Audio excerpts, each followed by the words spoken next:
سلام. این که من یک مادر علم دیده، من دخترم را به شوهر دادم. بعد چند حادثه رخ داد که از حکم شرعی چنان بیرون است که حتی زبانم بر گفتن او نمی پیچد. خسور این دختر با اون نیت بد می کرده است. پسرش از این اخلاق پدر درکدار شده مدت 4 سال است که برآمده به روسیه رفته است. بعد من به خانه دخترم رفتم، دیدم که خسور او را بوسه می کند. گفتم این چی واقع است؟ دخترم به من گفت که این نیت بد است. برای همین شوهرم برآمده رفت و گفت که من دیگر از خصلت بد پدرم دیگر بر نمی گردم. من دخترم را گرفته به خانه‌ام آوردم. شما عالم شناخته در این موضوع چی میگوید که 4 سال هست که دخترم در خانه هست؟ شوهرش جوابش را نداده است. آیا حق دارد که به شوهر برآید؟ شما در این باره چیزی میگفتید؟ التماس در این باره جواب مفصل دهید که ثبت کسیتوی شود که داروها برای پروستات، برای شهوت را زیاد کردن، برای فربه شدن یا اینکه خراب شدن، برای ریش را قفز کردن، برای همخوابگی را زیاد کردن، برای درد دل، روده، ژلودکا و اینچنین شامپون‌های گوناگون، هیجاما، فیتابوچکا و دیگر داروهایی که در روی نوار میبینید، قرآن‌ها، جای نمازها، تنها همش برای شما. شخصانی که خواهش گذشتن سرحد قزاقستان را از شهر مسکو دارند، برای شما بهترین کمپانی را توصیه می‌دهیم. کمپانی دارای ماشین‌های زمانوی است. شما را آمده از جای زیستتان گرفته به سرحد قزاقستان برده و ساق سلامت با خواست الله آورده میرسانند. در دکومنت‌ها یگان مشکلی باشد خودشان حل می‌کنند. و خوبی کمپانی در این است که برای زنها امکانیت رفتن را داده است با ماشین‌های مخصوص و راننده زن باشد. دوشنبه ما شکر خدا میکنیم که چنین پیشوا را خدا نصیب ما کرده است. ما همیشه ثبتای شما را گوش میکنیم و از چندین راههای بد گشتیم. خدا عمر شما را دراز و علمتان را زیاده گرداند. خدا حافظ حاجی محترم.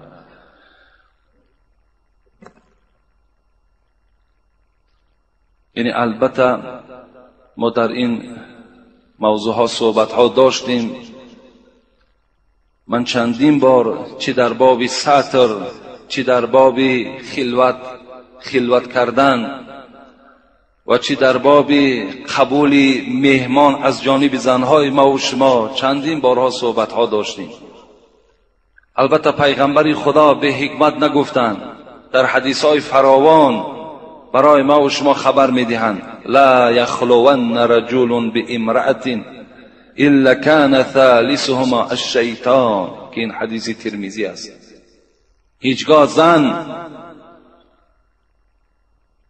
همراه زن هیچگاه خلوت نکند یک مرد بیگانه، زیرا یقین داند که سیوم اونها شیطان است. هیچگاه باید که زن یعنی با مرد بیگانه، چگونه ای که امروز زنهای مردم ما و شما مبتلای این بلا هستند و عاقبت به این خیلی حالتهای ناخوب دوچار می شوند که دیگر افسوس میخوریم، دیگر هیچ فایده نمی کند. این پیغمبر خدا میگوید شما هیچگاه حق ندارید چی برادرش باشد، چی خیش و تبارش باشد، با زن در یک خانه تنها نشینند، زیرا که سیوم شما شیطان می شود. گفت پیغمبر و شیطان در هر یک رگ و خون شما بی نهایت تیز حرکت می کند. بینید این حالتی که هست، باور کنین گفتی این مادر زبان انسان نمی پیچد. چه یک حالتی خیلی شرمندگی چی دنیا و چی آخرت است. از پشت چیز؟ از پشت آن است که خسر با کیلین شاید در یک خانه تنها ایستادگی باشند.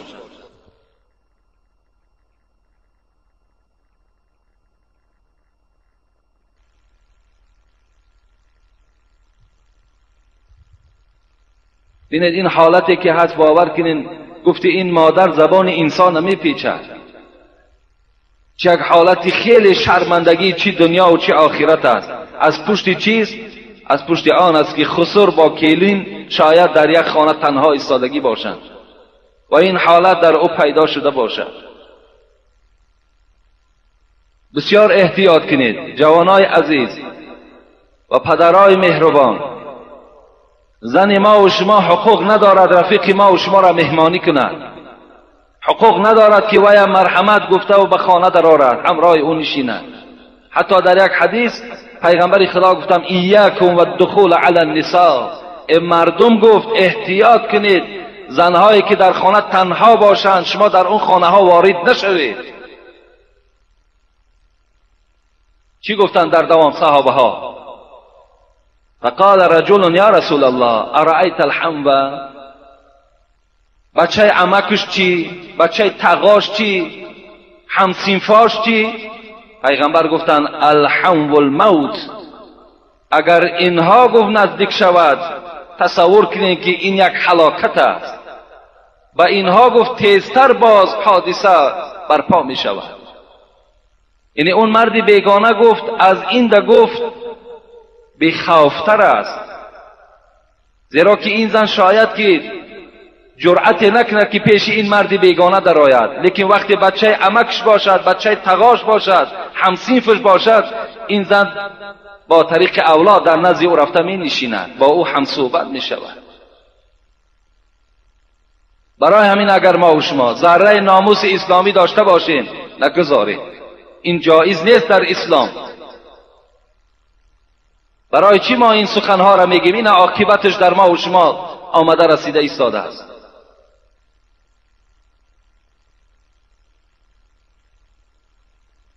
این فقط میتواند این مادر رفته در مفتیات مراجعت کند، یعنی اداره دادن فتوای طلاق است.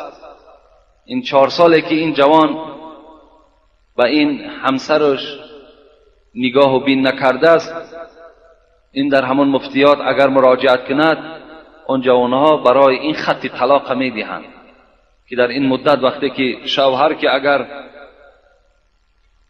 اگر هیچ نگاه و بین از جانب او نشود، اونجا در فتوا در اونها حقوق دارند، می نویسند در دستش می دهند. از روزی که وی می نویسد البته حکم طلاق واقع می شود. اون عده می پاید، 3 حیض کامل نگاه می کند، بعد اون می تواند که شوهر کند.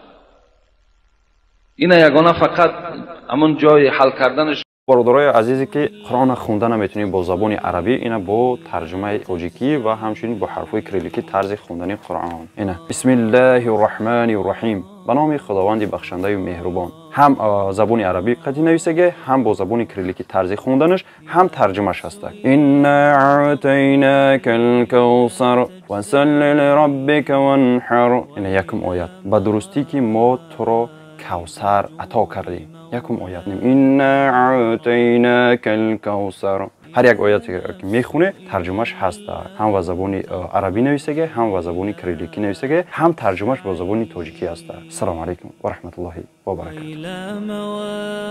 داملای عزیز،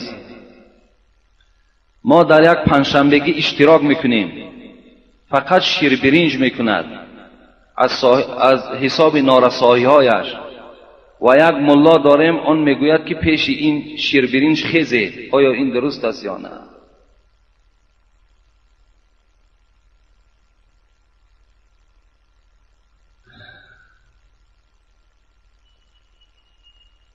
باور کنین چی برای همین ملایی که بیچاره همون یک شیر برنج دماند است، با همون یک شیر برنج همون هجوم کرده 5 کس 6 کس، همین حلال است برای همون ملا؟ آی ملا هم نیست بیچاره، اونا را شما ملا نگین، اونا گناهگار میشوین شما. اون ملایی که فقط پیش همون شیر برنج میخیستگی باشد و همون ملای شیر برنج است، اون ملا نیست. وای یکمش پیش شیر برنج خیستنش چی معنی دارد؟ گویا که پیغمبر شیر برنج خورده باشد. در یگان حدیث نآمد از پیغمبر شیر برنج خورده باشد. پیش شیر برنج نخیزین، بلکه این ملا خوب میشد که مردم هم میخیزانید از جاشو، میگفت اینجا دیگر جای خوردن طعام ما نیست، بگذار بیچاره هم شیر برنجی که دارد با همراهی فرزنداش خورد. اون مادر فیراد میکرد، میفهمانی این از دستور اسلام. از حساب انمین گونه ملاها بیچاره امروز فکر میکنه مردم که همه امین مراسم ها از اسلام هستند. اینا از اسلام نیستند. اینا را انمین گونه ملاها در گردن مردم بار کردگی هستند. اسلام هیچگاه برای ما و شما وزنینی نمیخواهد. هیچگاه نمیخواهد که بیچاره به یک شیربرنج مانده باشد همون را به مردم ده. بلکه اسلام ما و شما میگوید اگر همون آب نانی که وی یافته است با مقداری که کفایت کننده برای فرزنداش است، اگر همراه فرزنداش خورد روحی همون پدر و مادر شاد می شود. اینقدر وزنینی ها، اینقدر مشکلات ها بالای همین مردم آوردن چه حاجت است؟ اینا از اسلام نیستند. ممکن نیست پیش هیچ نه شیربرنجش خیزین نه پیش دیگرش، بلکه توانین همون معرکه را ترک کنین، انشاءالله ثواب میگیری. بگذار همون ملا بیچاره خودش خوردن گیرد، شما روین. سلام ای پیروی دین مبین اسلام حاجی میرزای عزیز. من یک سوال دارم که برادر من حق دارد که زن مرا زند، که زیرا میگوید که من حق دارم، چی کار کنم؟ با همین کار سبب شد و زندگی من ویران شد. حقیقت این را به من بیان کنید. من یک مخلص شما از ناحیه ورزاب شهر دوشنبه هستم. دوم سوال، پدرم از مادرم جدا شده است، وی زن دارد، از ما جدا می باشد. به من زکات دادن جایز است یا نه؟ برای آنکه زندگانی را من با همراهی مادرم دادرانم پیش برده ایستادم. اینجا یکم سوالش جواب میگوییم. البته برادر او حقوق ندارد که زن دادرش لط قین کند، یعنی بالای اون زن فقط شوهرش حق دارد. اعظم الناس حقا علی المرأة زوجها، گفته است پیغمبر، بزرگترین حق بالای همون زنها فقط شوهرها دارند. یعنی از تمام پستی و بلندی این زن فقط شوهر پرسیده می شود. از این خاطر این حقوق ندارد که زن اون برادرش لط و قین کند.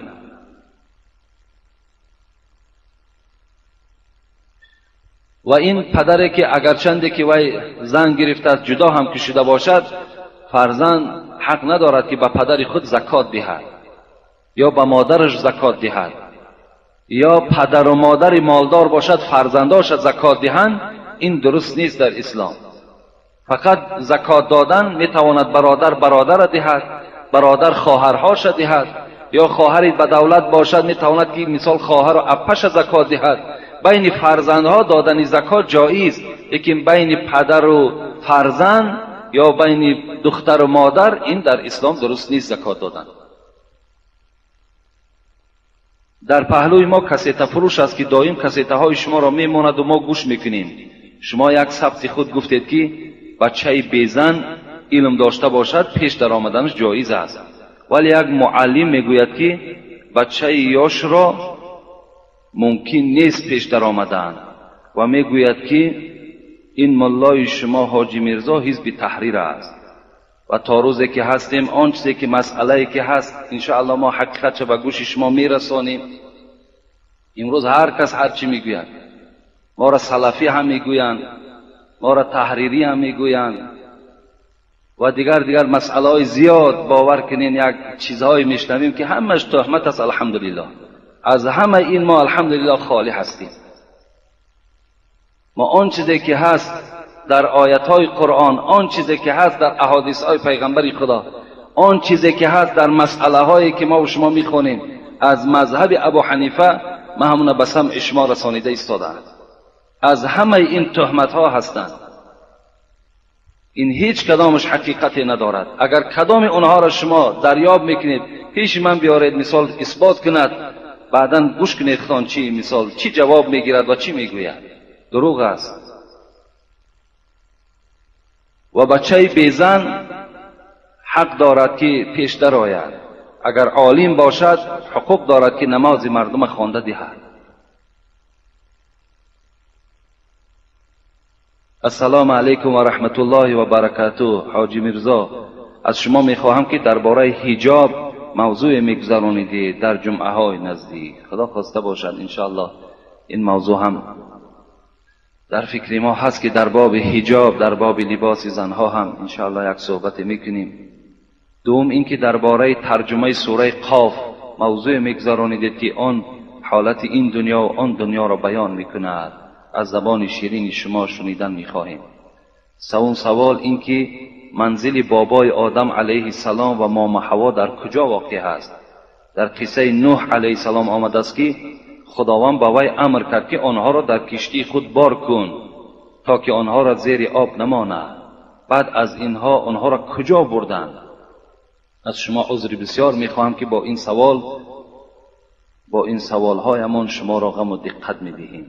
ما مخلصان اشدی از بازار کاروان در حق ما دعای خیر کنید که خداوند قلبهای ما را ممنوع از نور و یقین از ایمان بگرداند. خداوند عمر شما را دراز بگرداند. دوستداران شما نصرالدین و رستم و نام رستم خوب است یا نه؟ مرا ببخشید حاجی شیرین گفتار. در اسلام بهترین نام عبدالله و عبدالرحمن است. بهترین نام همون نامی هست که با عبد اگر شروع شود، یا نامهای پیغمبر ما و شما به نام یاسین و احمد و محمود و اینا بهترین نام ها هستند. منزل بابای آدم در اصل در تاریخ ها میگوید، چه تاریخ تبری هم میگوید که وقتی که دنیا زیر آب میمان خداوند به نوح امر کرد که حضرت آدم استخوانهاش با همراه مام حوا بگیر تا که این آبی که دنیا را میگیرد این آب مقرری نیست، این بلکه آب عذاب است. یعنی این عذاب دارد تا که اینها از عذاب پروردگار خلاص شوند و اینها را همراه خود ببر. در اون تاریخ ها دیگر نگفته است که یعنی بابای آدم و مام حوا در کجا است، لیکن اینجا حاجی های هستن که زیارت کردن میگویند که در هندوستان است. یک حاجی دیگر او روز آمدن ما را زیارت گفتن بابای آدم در بیت المقدس ما زیارت کردیم. برای همین من نمیدانم در کجاست، لیکن بسیارتر مردم میگویند که در همون هندوستان هستند. شاید دانستنش به ما و شما قدر شرط هم نیست. جایده باشن. خدا رحمت و مغفرت جان. السلام علیکم داملای شیرین بیان. من یک نفر مخلص شما از شهر دوشنبه. من با نزدیکی آیله دار شدم و میخواهم در حق آیله ما دعا کنید و خود من دانشجو می باشم. با احترام ایشان جمال الدین. خدای مهربان این حیات این ایشان جمال الدین پرفیض و پربرکات کنه و خداوند فرزندان سالم و صالح نصیبش بگرداند. آمین یا رب العالمین.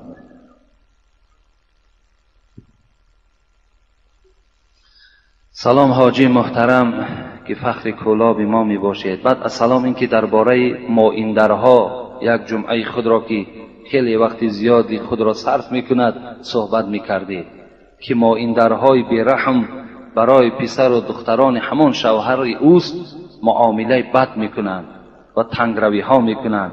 صحبت شیرین می کردید زیرا همان طفل ها گناه ندارند. این برای این گونه زنها تأثیر می بخشید و از یزدان پاک سلامتی شما را خواهانم و در حقمان دعا کنید که بنده گناهگاریم و خداوند گناههای ما را مغفرت کند. التماس دعا کنید خداوند گناههای این بنده را مغفرت بگردانی و خدا از جمیع آفتها در حفظ امانش نگه بداری. آمین یا رب العالمین. و درباره مائندرها که البته امروز همه شما میدانین وقتی که یک مرد زنش از دنیا میگذرد یک زن میگیرد اون دیگر چنان معامله دارد که مجبور می شود این مرد از همه فرزندهایی که در خانه دارد از همه اونها گذر کند برای خاطر همین زن. برای خاطر این زن از 5 فرزند است، 6 فرزند است، چندی که باشد همه اونها را پیش میکند و همون خانه را صاحب می شود. لیکن این خطا هست در اسلام. این بسیار خطای کلان است. اگر همون زنی که اگر خدا ترس باشد و زنی کردنی باشد هیچگاه این شرط ها را نمی ماند که این فرزندات از خانه بیرون کن بعدا من همراه تو زندگی میکنم. یعنی هیچگاه تو را نمیخواهد او، بلکه همون خانه تو را میخواهد. در اصل اون طفل ها و اون کودک ها چی جای گناه، چی گناه دارن اونها برعکس بیچاره احتیاج دارند در آغوش گرم مادر استادن را. اونها همه دل شکسته شدند. اونها را تا جای این مادری که آمد همچون مادر باید نوازش کند، باید که پرستش کند، باید برای اونها دلتیی کند. رسول اکرم میگوید انا و کافل الیتیم هکذا و اشار بالسبابه والوسطی. گفت از کسی که اگر حال یتیم ها را غمخواری میکند، کسی اگر سر یتیم ها را دستمال میکند، یقین داند که مثل همین 2 انگشت بر من در روز قیامت نزدیک است. پیغمبر خدا احترام یتیم ها میکردند، بی کس ها را پشتیبان میشدند. برای چی پیغمبر خدا ببینید فقط زنی که گرفته است، هیچ کدام اون دختر نبود بغیر عایشه، همه اونها صاحب فرزند بودند. به خاطر نوازش فرزندای اونها را نکاح کرده گرفت، فرزندای اونها را نوازش کنند. باید این مایندرها بگیم، این مادرهایی که آمدن در این خانه باید که چه خدمت در مرد کنند، چه خدمت فرزندهای او را کنند، اونها را به وایه رساند. من عال جاریتین حتی تبلغ جاء یوم القیامت هکذا. باز حدیث پیغمبر است، کسی اگر 2 دخترچه را اگر تربیه میکند روز قیامت میآید هکذا. گفت پیغمبر با اشاره 2 انگشت کردند. کسی تربیه اگر 2 تا کودک میکند، باید که این مادرها کودکها را تربیه کنند. از تربیه خوبی میکردگیش باز فایده این فرزندها را یک اندک پس انشاءالله میبیند. اینها را در بدر نکند. اینها را که در بدر کردی اون جوان است، به همه کار قادر است، اونها بیراه میشود. اون پدر مسئولیت دارد در بالای همه فرزندها، جوابگر در نزد پروردگار است. شاعر چی میگوید؟ میگوید چوبینی یتیمی سرافکنده پیش. خدا رحمت کنه صاحب تفسیر روح البیانه. میگوید اگر شما میبینید که یک یتیم از حساب نداشتن مادر است یا پدر است، سری خود پیشه کرده است، سری خم دارد، چوبینی یتیمی سرافکنده پیش، مده بوسه بر روی فرزند خیش. وقتی دیدی یتیمی را بی صاحب است، آغوش مادر پدر میفارش، در پیش او یتیم شاعر میگد به فرزند خودت بوسه نده. زیرا او یتیم وقتی که نگاه میکند مهربانی او فرزند، البته دلی وای گریان میشود، وای غمگین میشود. برای دل یتیم غمگین نشدن شما فرزندهاتان در پیش یتیم ها نوازش نکنید. میگوید الا تا نگرید که عرش عظیم، بلرزد همه چون بگرید یتیم. شاعر گو وقتی یتیم گریان شد یقین دانید که عرش پروردگار در جنبش می آید. لیس منا من لم یرحم صغیرنا و یوقر کبیرنا. پیغمبر گفت از من نیست، گفت کدام مرد و کدام زن، آن مرد و آن زنی که به خردسالها اگر رحم نداشته باشد، اگر با این خردسالها اگر رحم نداشته باشد، چی مرد باشد چی زن باشد، لیس منا، گفت پیغمبر از ما نیست، از امت اسلام نیست. یعنی این کسی نباشد. باید که برای حیات برقرار کردنشان چیکار کنن؟ باید در بین یکدیگر محبت داشته باشند. چی زن کودک دار باشد چی مرد کودک دار باشد، باید که در تربیه یکدیگر روند. این جوانهایی هست که امروز زنهای 3 کودکدار و 4 کودکدار برای خاطر فرزنداشان نکاح کرده میگیرند تا که کودکهای اونها را ما نوازش کنیم. این بیرحمی است که وقتی که وارد خانه من شود، من به خاطر همین خیال زنی بدبختی که سبب چند پراکندگی فرزندای من شود، من فرزندام پیش کنم و باید در آغوشم گیرم، وای به تو هیچگاه زنی نمیکنه. زیرا این شرطی که وای مانده شرط اسلامی نیست.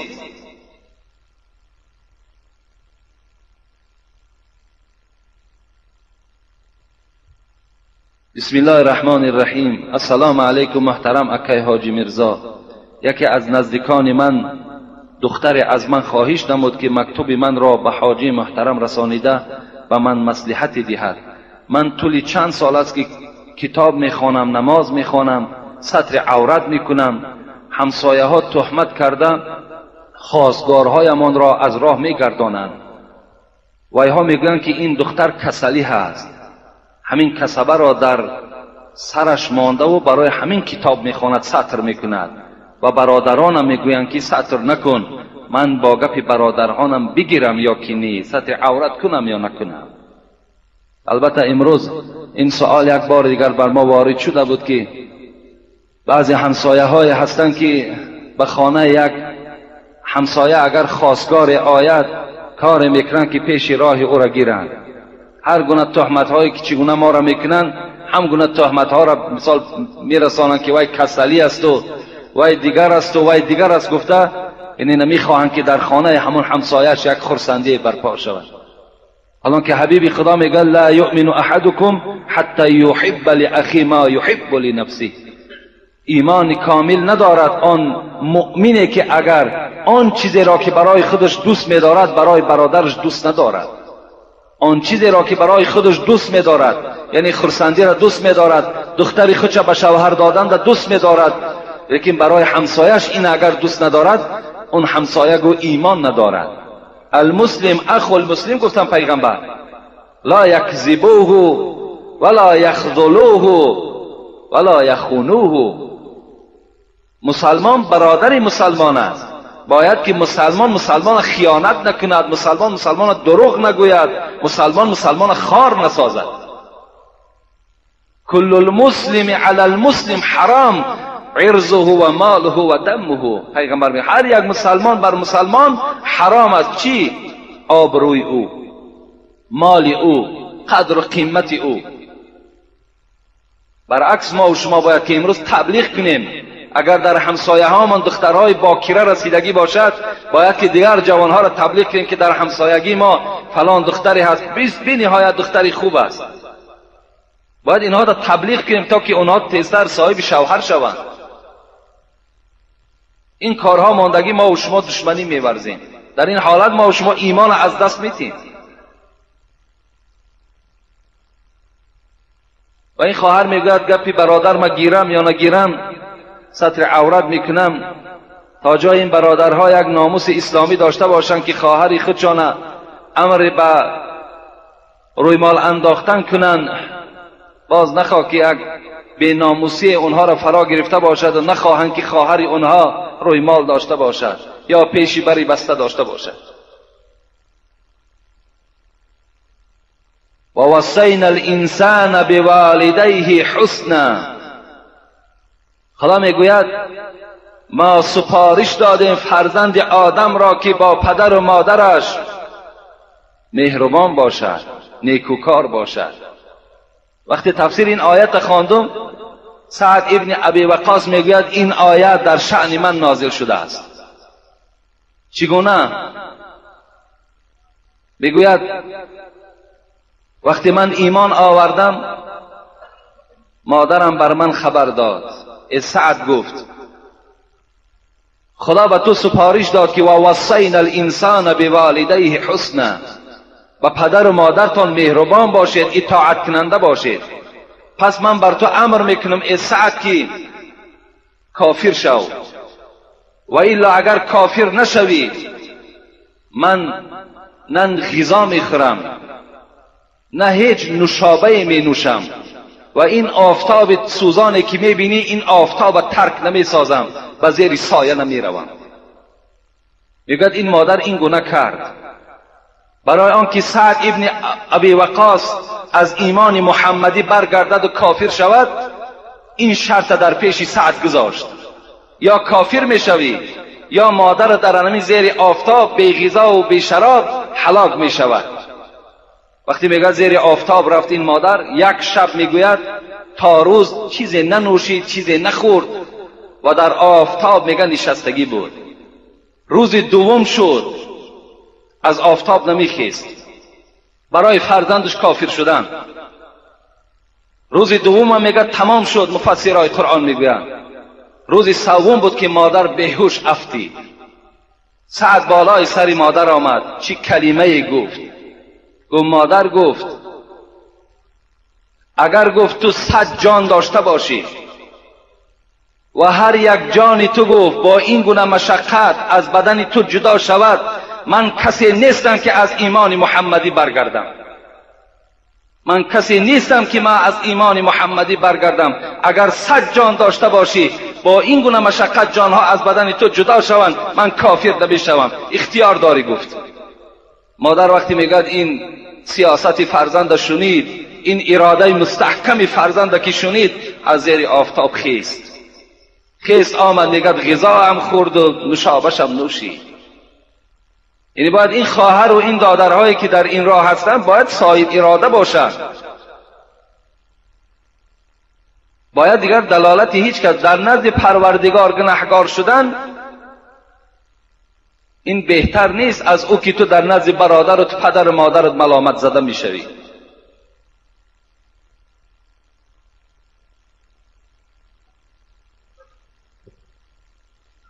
السلام علیکم محترم حاجی میرزا. ما یک گروه مخلصان شدید شما از دهه بلیان پایان ناحیه دنقره با طلب زیارت شما آمدیم که نماز جمعه عین اجابت دعاست. از شما التماس یک دعای نیک کنید. این برادران از ناحیه دنقره چند جمعه شد که در این جمعه های ما و شما خیلی نفرهای زیاد آمده اشتراک دارند. در حقشون دعا کنیم که خدای مهربان این برادرانی که از بلیان پایان و از دیگر ناحیه های دنقره و این جمعه ما و شما می آیند، خدا در هر قدمشون حسنات کتابت کند، عمر ایشان دراز و توفیقشون باز هم خدای مهربان زیاده بگرداند و به تمام مراد و مطلوب های نیک خدای مهربان موفقشون بگرداند. آمین یا رب العالمین.